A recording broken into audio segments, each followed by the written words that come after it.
有真侪物件要用伫咧咱人的身躯顶，拢爱先透过动物试验。不过安尼始做真无真多。最近农委会药毒所也有这国卫院，甚至是台做伙来合作，建立皮肤过敏性苹果人工智慧演算平台，透过 AI 加人体细胞的试验，就当知影讲这化学品对咱敢会造成过敏。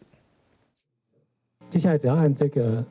Submit， 我们都把它包装成一个非常容易使用的一个使用者预测界面。那这样子很及时的，大概2-3秒钟的时间，就可以显示出这个它的预测结果。用电脑操作就会使知影化学品敢会引起人体过敏。农委会的农业药物毒物试验所参国卫院甲台湾大学合作，推出农药的皮肤过敏性苹果人工智慧演算平台，往过人体敢会过敏，需要经过动物试验，即卖会使透过 AI 辨识化学品的结构等等，配合人体的细胞试验就会使，唔免伤害动物。 最早它是使用天竺鼠实验，它就是会把天竺鼠上面的这个皮肤，它会去剃掉，然后剃毛之后，它会把这个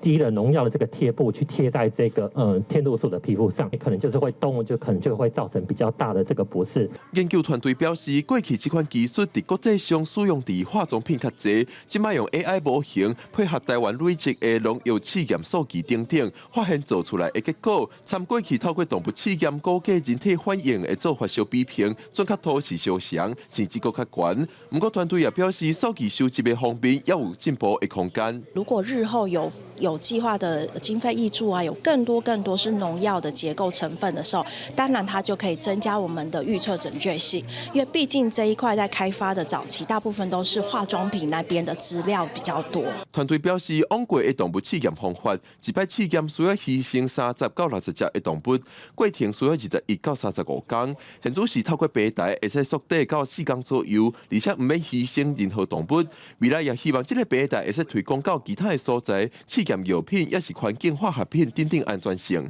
记者郭文良随台北报道。